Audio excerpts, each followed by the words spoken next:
കഴിഞ്ഞ 10 വർഷത്തിനിടയിൽ എന്തൊക്കെ പ്രശ്നങ്ങളിലാണ് ക്രിസ്ത്യൻ സമുദായത്തെ നിങ്ങൾ സഹായിച്ചിട്ടുള്ളത് അല്ലെങ്കിൽ നീതിക്കൊപ്പം നിന്നിട്ടുള്ളത്?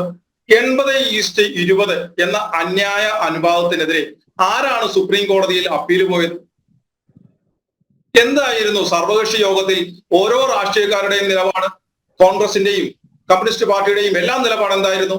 ആരാണ് ഹൈക്കോടതി വിധി അംഗീകരിക്കണം, ക്രിസ്ത്യാനികൾക്ക് ന്യായമായത് കൊടുക്കണമെന്ന് പറഞ്ഞത്? BJPയും PJ ജോസഫിന്റെ കേരള കോൺഗ്രസും മാത്രമാണ്, അല്ലെ? അതിൽ കണ്ണിൽ പൊടിയിടാനായിട്ടല്ലേ നിങ്ങൾ ഒരു ജസ്റ്റിസ് JB കോശി കമ്മീഷനെ നിയമിച്ചത്? അല്ലാതെ ആത്മാർത്ഥത ഉണ്ടായിരുന്നെങ്കിൽ ആ കമ്മീഷൻ റിപ്പോർട്ട് നിങ്ങൾ പുറത്തു വിടുമായിരുന്നല്ലോ. അപ്പോൾ സുപ്രീം കോടതിയിൽ പോയിട്ട് സർക്കാർ അപ്പീലിന് പോകുന്ന ഒരു വളരെ വിചിത്രമായ ഒരു നിലപാടിനെ ഉണ്ടായ അമർഷത്തെ ലഘൂകരിക്കാനും അതിൽ കണ്ണിൽ പൊടിയിടാനുമായിട്ടാണ് ക്രിസ്ത്യാനികളെ പറ്റിക്കുവാൻ വേണ്ടിയിട്ടാണ് ജസ്റ്റിസ് JB കോശി കമ്മീഷനെ നിയമിച്ചത്. ആ കമ്മീഷൻ തന്നെ പ്രവർത്തനം തുടങ്ങാൻ തന്നെ 1 വർഷം എടുത്തു. അദ്ദേഹത്തിന് ഓഫീസ് പോലും ഇല്ലായിരുന്നു കുറെ കാലങ്ങളിൽ. ഇപ്പോൾ ആ റിപ്പോർട്ട് വന്നിരിക്കുന്നു. ആ റിപ്പോർട്ടിന്മേൽ ഒരു നടപടി ഉണ്ടാകുന്നില്ല. കാര്യം അത് ഒരു നടപടി എടുക്കുവാൻ വേണ്ടിയിട്ടല്ല, അത് പ്രാവർത്തികമാക്കുവാൻ വേണ്ടിയിട്ടല്ല അത്തരത്തിലൊരു കമ്മീഷനെ നിയമിച്ചത്. അത് ക്രിസ്ത്യാനികളെ വിഡ്ഢികളാക്കുവാൻ വേണ്ടിയിട്ടായിരുന്നു. അല്ലെങ്കിൽ എന്താണ് ചെയ്യാൻ പാടില്ലാത്തത്? അങ്ങനെ ബഫർ സോൺ വിഷയത്തിൽ അല്ലെങ്കിൽ എല്ലാ ക്രിസ്ത്യാനികളെയും ബാധിക്കുന്ന അല്ലെങ്കിൽ ക്രിസ്ത്യാനികളുടെ സ്ഥാപനങ്ങളും എല്ലാം ഒരു ഭൂരിഭാഗവും നഷ്ടപ്പെടുന്ന മുല്ലപ്പെരിയാർ വിഷയത്തിൽ അതുപോലെ നിരവധി വിഷയങ്ങളുണ്ട്. ആ വിഷയങ്ങളിൽ ഒന്നും നിങ്ങൾ ക്രിസ്ത്യാനികൾക്കൊപ്പം നിൽക്കുന്നില്ലല്ലോ, അല്ലെങ്കിൽ ന്യായത്തിനൊപ്പം നിൽക്കുന്നില്ലല്ലോ. അപ്പോൾ ഏത് കാര്യത്തിലാണ് നിങ്ങൾ കേരളത്തിൽ ക്രിസ്ത്യാനികളെ സഹായിക്കുന്നത്? ക്രിസ്ത്യാനികൾക്ക് അർഹതപ്പെട്ടത് കൊടുക്കുന്നത്? ന്യൂനപക്ഷം മാത്രമാണ് ക്രൈസ്തവർ. എന്നാൽ അവർക്ക് കണ്ണ് തിട്ടായിരിക്കാൻ വേണ്ടിയിട്ട് മാത്രമാണ് ക്രിസ്ത്യാനികളെ ആ കൂട്ടത്തിൽ നിർത്തിയിരിക്കുന്നത്. ന്യൂനപക്ഷം എന്ന് പറയുമ്പോൾ കൂടെ ചേർത്തുകൊണ്ട് പ്രതിരോധിക്കാൻ വേണ്ടിയിട്ട് മാത്രമാണ് അതിനകത്ത് ക്രിസ്ത്യാനിയെ പെടുത്തിയിരിക്കുന്നത്. പക്ഷെ ഒരു വിഭാഗത്തിന് മാത്രമാണ് കൊടുക്കുന്നത്. അതിലെ വിവേചനത്തെ തടയാൻ ഇതുവരെ സാധിച്ചിട്ടുണ്ടോ? അല്ലെങ്കിൽ പോയിക്കോട്ടെ, ഇപ്പൊ പല പ്രശ്നങ്ങൾ ഇവിടെ ഉണ്ടായല്ലോ. നിങ്ങൾ ഏത് വിഷയത്തിലാണ് നിങ്ങൾക്ക് ഇടപെട്ടിട്ടുള്ളത്? ക്രിസ്ത്യൻസിനെ ബാധിക്കുന്ന വിഷയത്തിൽ നിങ്ങൾ മണിപ്പൂരിലേക്ക് പോകുന്നു, ഉത്തരേന്ത്യയിലേക്ക് പോകുന്നു, മധ്യപ്രദേശിലേക്ക് പോകുന്നു. കോട്ടെ, നിങ്ങൾ കാസർഗോഡ് വിഷയമുണ്ടായി, പുൽക്കൂട് നശിപ്പിച്ചു, ബൈബിൾ കത്തിച്ചു. നിങ്ങൾ ശബ്ദിച്ചോ? നിങ്ങളുടെ ഏതെങ്കിലും ഒരു പാർട്ടി ശബ്ദിച്ചോ? ഇല്ലല്ലോ. അതുപോലെ തന്നെ മറ്റെത്രയോ എത്ര വിഷയങ്ങൾ ഇവിടെ ഉണ്ടായി. ഏതിലെങ്കിലും നിങ്ങൾ ഇടപെട്ട് നിങ്ങൾ അതിനൊരു പരിഹാരം ഉണ്ടാക്കി, അതിനൊരു ന്യായമായ ഒരു ഭാഗത്ത് നിന്നുകൊണ്ട് അതിനൊരു പരിഹാരം ഉണ്ടാക്കാൻ ഗവൺമെന്റിന്റെ ഭാഗത്ത് എന്തെങ്കിലും ശ്രമം ഉണ്ടാകുകയോ ചെയ്തിട്ടുണ്ടോ? ഒരു തരത്തിലും ഒരു ശ്രമങ്ങളും ഉണ്ടായിട്ടില്ല.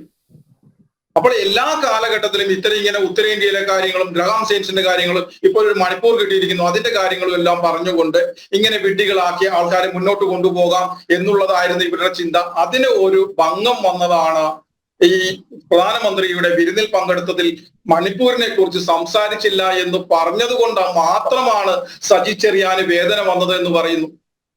ക്രിസ്ത്യാനികളുടെ കുഴിയിലിടാൻ കുന്തിരിക്കം വാങ്ങി വെക്കാൻ പറഞ്ഞിട്ട് നിങ്ങളിൽ എത്ര നേതാക്കളാണ് അതിനെ എതിർത്തത്? ആ പറയുന്ന പോപ്പുലർ ഫ്രണ്ട് എന്ന ഭീകരവാദ പ്രസ്ഥാനത്തിന്റെ രാഷ്ട്രീയകാര്യ സംഘടനയായ SDP-യുമായി നിങ്ങൾ എത്ര പഞ്ചായത്തിൽ കൂട്ടുഭരണം നടത്തുന്നുണ്ട്? അപ്പോൾ ഇതൊക്കെ ഇവിടുത്തെ ക്രിസ്ത്യാനികൾ കണ്ടതല്ലേ? ക്രിസ്ത്യാനികളുടെ ഇവിടുത്തെ പ്രശ്നം എന്ന് പറയുന്നത് ഞങ്ങളുടെ ഇവിടുത്തെ നിലനിൽപ്പാണ്. ഞങ്ങളെ സഹായിക്കാൻ നോർത്ത് ഈസ്റ്റിൽ നിന്ന് കുക്കി ആർമിയോ അല്ലെങ്കിൽ ഡൽഹിയിൽ നിന്നോ അല്ലെങ്കിൽ മറ്റെവിടുന്നെങ്കിലും ആരും വരില്ല. ഞങ്ങളുടെ നിലനിൽപ്പിന് വേണ്ടിയിട്ട് ഞങ്ങളാണ് തീരുമാനമെടുക്കേണ്ടത്. അതിനി പഴയതുപോലെ സാധിക്കില്ല.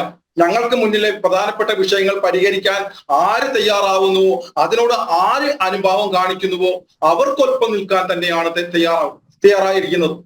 താങ്കൾ ബലദേവ് പറഞ്ഞതുപോലെ എല്ലാ കാര്യങ്ങളും എല്ലാവരും ഇതിനൊപ്പം നിൽക്കണമെന്നില്ല. പക്ഷെ എല്ലാവരുടെ തലയിലും വെളിച്ചം കയറി തുടങ്ങിയിരിക്കുന്നു. അതിന് കാരണക്കാർ ഈ പറയുന്ന സജി ചെറിയാനെ പോലുള്ളവർ തന്നെ അതിന് നിമിത്തമായി മാറുകയാണ്. നിങ്ങളുടെ ഭാഗത്തു നിന്നുണ്ടാകുന്ന ഓരോ പ്രവർത്തനങ്ങളും ഏറ്റവും അവസാനം നിങ്ങൾ കണ്ടതല്ലേ ഹമാസ് വിഷയത്തിൽ?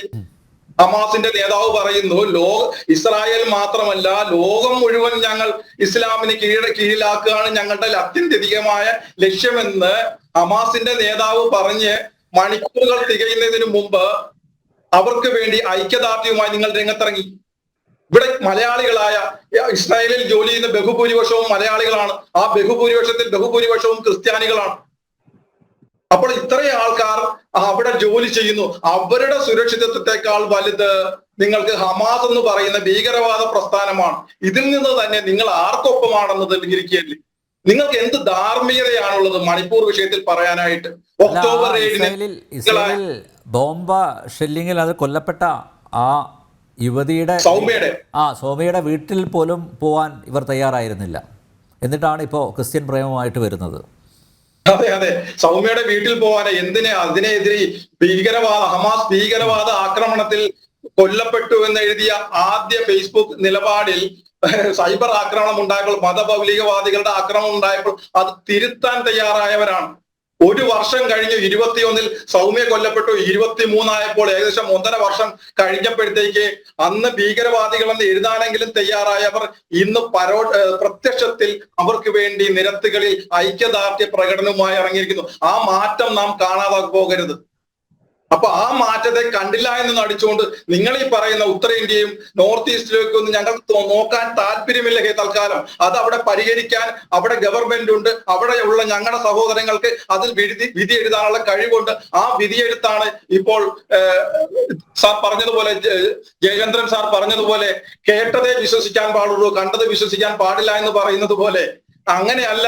അവിടെ വിധി എഴുതാൻ ഞങ്ങൾക്ക് കഴിവുള്ള ഞങ്ങളുടെ സഹോദരങ്ങൾക്ക് അതിന് ബോധവും ബുദ്ധിയും ഉണ്ട്. അവർ അവിടെ വിധി എഴുതിക്കോളും, അവരുടെ നേരിട്ടോളും, അവരവിടെ പ്രതിഷേധിച്ചോളും. ഞങ്ങൾ കേരളീയർക്ക് മുന്നിലുള്ള വിഷയം ഞങ്ങളുടെ നിലനിൽപ്പാണ്, ഞങ്ങളുടെ ന്യായമായ അവകാശങ്ങളാണ്, ഞങ്ങളുടെ സംസ്കാരം, ഞങ്ങളുടെ വിശ്വാസം, ഞങ്ങൾ എല്ലാം നിലനിർത്തിക്കൊണ്ട് ഞങ്ങളുടെ പൂർവികർ ഇവിടെ ജീവിച്ചതുപോലെ ഞങ്ങൾക്കും ജീവിക്കണം. അതാണ് ഞങ്ങളുടെ ആവശ്യം. അതിന് ഏത് രാഷ്ട്രീയ പ്രസ്ഥാനമാണോ ഞങ്ങൾക്കൊപ്പം നിൽക്കുന്നത് അവരെ സഹായിക്കാൻ ഞങ്ങൾ തുടർന്ന് തയ്യാറാവും.